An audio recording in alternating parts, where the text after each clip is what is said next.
Hello साथियों, मैं BL लूणा मेरे यूट्यूब चैनल स्टडी टाइम में आपका हार्दिक स्वागत करता हूं। हम काव्य शास्त्र पढ़ रहे हैं और उस काव्य शास्त्र में जो पिछली क्लास थी उसके अंदर हमने अरस्तु का अनुकरण सिद्धांत है उसके बारे में देखा।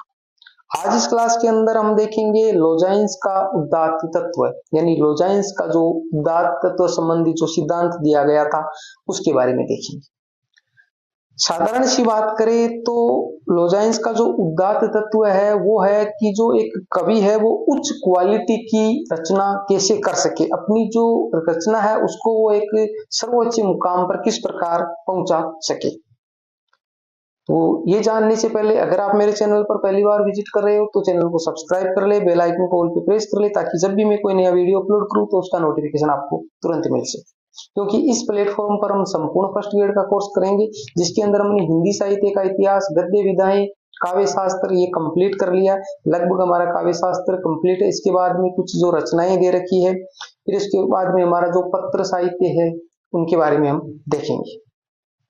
किसी भी प्रकार का आपको डाउट कंफ्यूजन लगता है तो भी आप मेरे को कमेंट करके पूछ सकते हो। अब देखिए हम शुरू करते हैं लोजाइन्स के जो उदात्त तत्व है यानी उदात्त जो सिद्धांत है उसके बारे में। तो उसका जो एक साधारण सा बात करें, इसका जो मतलब होता है तो सबलाइम या औदात्य का जो मतलब है, सबलाइम जो इंग्लिश शब्द है, औदात्त का मतलब सबलाइम है, ऊंचाई पर ले जाना या ऊपर उठाना। यानी इसकी साधारण सी एक शब्द की जो हम व्याख्या करें तो इसका मतलब होता है किसी को भी हम ऊंचाई पे ले जाएं या ऊपर उठाएं। अब जो उससे पहले हम जो एग्जाम में क्वेश्चन आते हैं लोजाइन से संबंधित, तो इन लोजाइन्स के जो परिचय है उसके बारे में थोड़ा देख लेते हैं। तो इसके मूल नाम की बात करें तो लोगिनुस इसका मूल नाम है। इनका जो समय था जो ईसा की तृतीय शताब्दी, यानी इसका समय है वो ईसा की तृतीय शताब्दी था। तो ये आपको समय ध्यान में रखना है। ये एक यूनानी दार्शनिक था, यानी यूनान का रहने वाला था। इनके ग्रंथ का जो नाम है वो है पेरिहुपसुस ऑन द सबलाइम, यानी औदात्य पर विचार।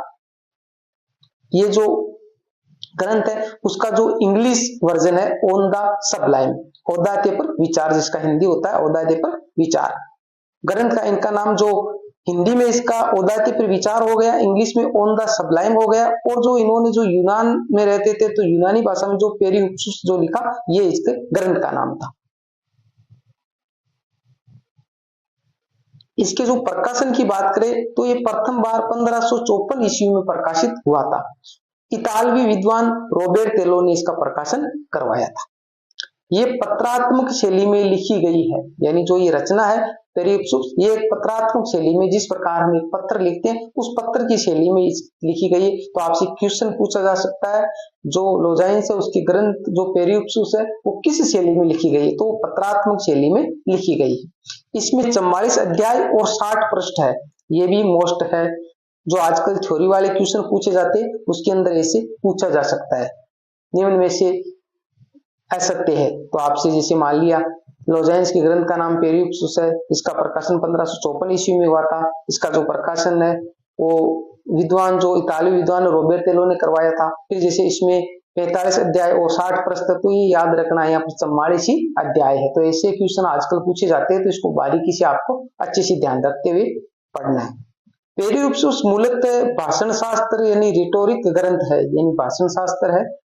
अंग्रेजी अनुवाद जॉन हॉल 1652 ईस्वी में, जो मैंने ऊपर आपको नाम बताया था ऑन द सबलाइम, इस नाम से इसको अंग्रेजी अनुवाद है जॉन हॉल ने 1652 ईस्वी में। तो 1554 ईस्वी में इसका प्रकाशन हुआ था, 1652 ईस्वी में इसको अंग्रेजी भाषा में रूपांतरित किया गया। तो ये जो साधारण सी जो बातें थी हमारे लोजाइन से संबंधित, जो एग्जाम में अक्सर इनसे संबंधित क्वेश्चन पूछे जाते हैं, तो सारे पॉइंट है वो अपने आप में मोस्ट हो जाते हैं। इसको अच्छे से आप दिमाग में सेट कर लीजिए। लोजाइन्स प्रथम स्वतंत्रतावादी आलोचक है, ये कहा था स्कॉट जेम्स ने। ये जो परिभाषाएं हैं ये भी आपको ध्यान में रखना है। लोजाइन्स प्रथम स्वतंत्रतावादी आलोचक है, ये बात स्कॉट जेम्स ने कही थी। आगे बात करें हम, लोजाइन्स जीवंत और आधुनिक है, ये एब्रम्स ने कही थी। तो ये दोनों जो पंक्तियां दे रखी है इन पंक्तियों को भी आप में को अच्छे से दिमाग में रखिए। मैंने आपको हर बार बताया है कि इनमें से कोई एक शब्द पकड़ लीजिए, जैसे लोजाइन्स जीवंत अब्रम्स ऐसे नाम अटैच कर लीजिए तो आपको अच्छे से याद हो जाएगा। छोटी परिभाषाएं होती है उनको याद करने में कोई तकलीफ नहीं होती है, पर जो बड़ी परिभाषाएं होती है उसको हम याद नहीं कर पाते, तो इसको एक शब्द के साथ में अटैच कर लीजिए, अच्छे से वो आप एग्जाम में उसको कर पाओगे। पेरियोप्सिस में सर्वत्र उत्तम पुरुष का प्रयोग किया गया। हमने पुरुष के बारे में अभी तक मैंने तो मेरे चैनल पे नहीं बताया है, जो फर्स्ट ग्रेड का हम कोर्स करें, परंतु हमने जो पुरुष होते हैं वो 3 प्रकार के होते हैं, उत्तम पुरुष, मध्यम पुरुष और अन्य पुरुष। ठीक है, तो इसमें जो उत्तम पुरुष है उसका प्रयोग हुआ है, तो पेरियोप्सिस में उत्तम पुरुष है उसको श्रेष्ठ माना है और सारी रचना वो उत्तम पुरुष के आधार पर चलती है। उत्कृष्टता या उदात्तता काव्य की आत्मा है। उत्कर्ष का मतलब जो उत्कर्ष, जो उत्थान, उत्कर्ष का मतलब उत्थान, और उदात्तता काव्य की आत्मा है, यानी काव्य की जो आत्मा है। क्योंकि मैंने आपको बताया है कि हर विद्वान ने जिसके बारे में कहा है, रीति वाले ने रीति को आत्मा माना है, रस वाले ने रस को माना है, ध्वनि वाले ने ध्वनि को माना है, तो इन्होंने उदात्त को आत्मा कहा है। लोजाइंस ने उदात्त के 5 स्रोत बताए, यानी उदात्त को किसी भी चीज को, किसी भी रचना को हम ऊपर उठाने का जो काम करते हैं, उसको एक चरमोत्कर्ष पे ले जाने का काम करते हैं, तो उसके लिए इन्होंने 5 जो तत्व बताए कि इन तत्वों के आधार पर हम उसको आगे बढ़ा सकते हैं।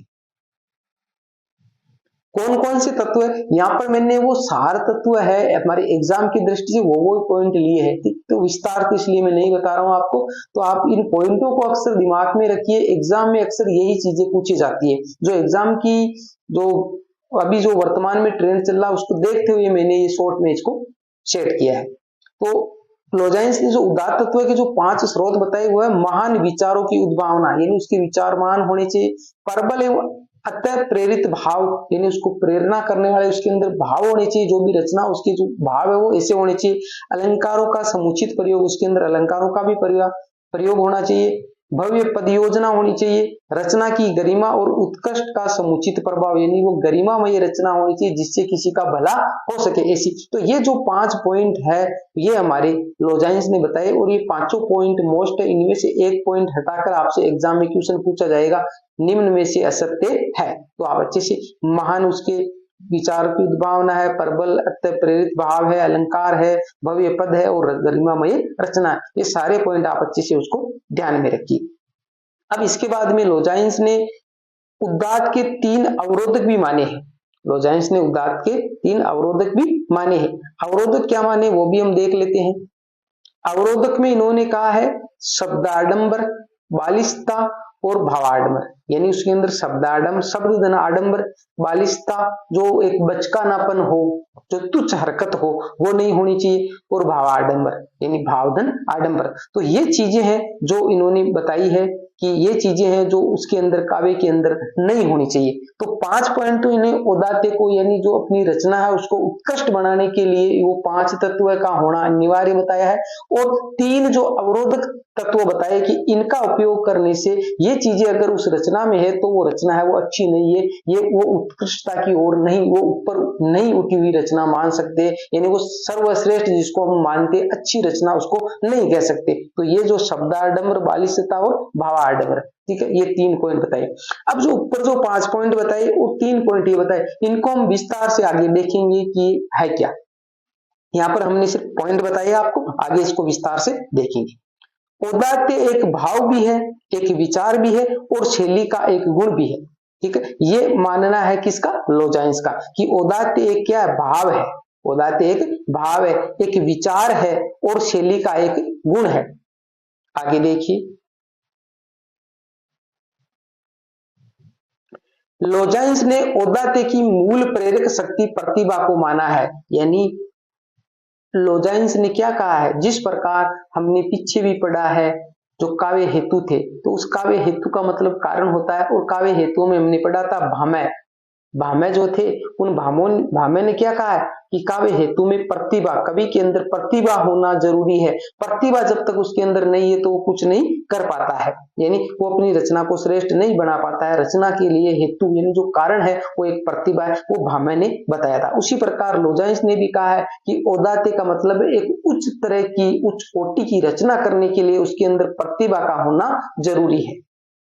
औदात्य का आधार कोई एक गुण न होकर कलाकार का संपूर्ण व्यक्तित्व है, यानी औदात्य कोई एक गुण नहीं है, बाकी संपूर्ण व्यक्तित्व है, संपूर्ण व्यक्तित्व का मतलब कवि के अंदर जैसी उसकी प्रतिभा होती है, कवि का जो जैसा व्यवहार होता है, कवि के अंदर जैसी प्रतिभा होती है, उसके आधार पर अगर उसके अंदर श्रेष्ठ प्रतिभा है, श्रेष्ठ गुण है, तो वो एक श्रेष्ठ रचना का निर्माण कर पाता है। उसके अंदर श्रेष्ठ गुण नहीं है, ठीक है, अच्छी उसकी प्रतिभा नहीं है, तो वो अच्छे, उसका माहौल अच्छा नहीं है, तो वो अच्छी रचना नहीं कर पाता। तो कहने का मतलब लोजाइंस ने माना है कि औदात्य एक कोई गुण नहीं है, पूरा संपूर्ण कलाकार का व्यक्तित्व है।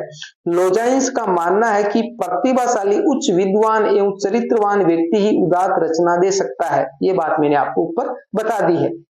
लोजाइंस का कथन है कि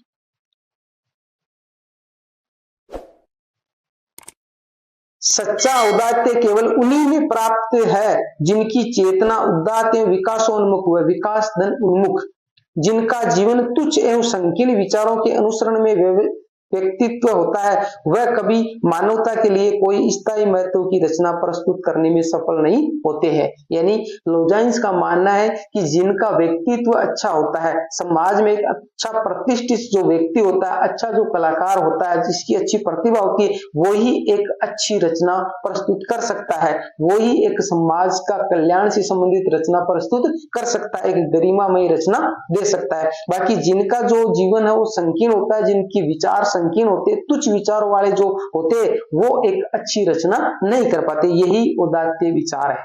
ठीक है, आगे देख। अब जो औदात्य के बारे में जो तत्व या स्रोत की बात करें, जो 5 तत्व बताए थे, इसमें से 2 जो अंतरंग तत्व है, जो आंतरिक, कवि के आंतरिक भाव से संबंध रखते, जैसे भाव या वस्तु पक्ष, और 3 है वो बहिरंग तत्व से है, कला या अभिव्यक्ति पक्ष से। तो जो 2 हमने 5 पीछे देखे थे, तो उदात्त विचार और उदात्त भाव है, वो तो एक आंतरिक है, यानी विचार है वो अंदर पैदा होते और भाव है वो अंदर पैदा होते। तो उदात्त विचार और उदात्त भाव है वो आंतरिक है। वो क्या है? आंतरिक है।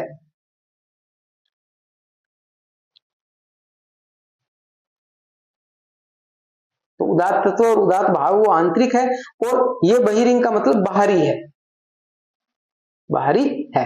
तो इसके अंदर कला या अभिव्यक्ति पक्ष है, जिसमें अलंकार आएंगे, उत्कृष्ट भाषा आएगी और गरिमयी रचना विधान आएगा। तो ये 3 तत्व आपके बहिरंग में आएंगे और 2 तत्व वो अंतरंग में आएंगे। इनको अलग अलग याद रखना आपको। आपसे पूछा जाएगा निम्न में से बहिरंग में शामिल नहीं है, तो जो अलंकार नियोजन, उत्कृष्ट भाषा, गरिमामयी रचना विधान और एक उदात्त विचार दे दिया, तो इसको छांटना होता है। तो ये आपको अच्छे से दिमाग में रखना है।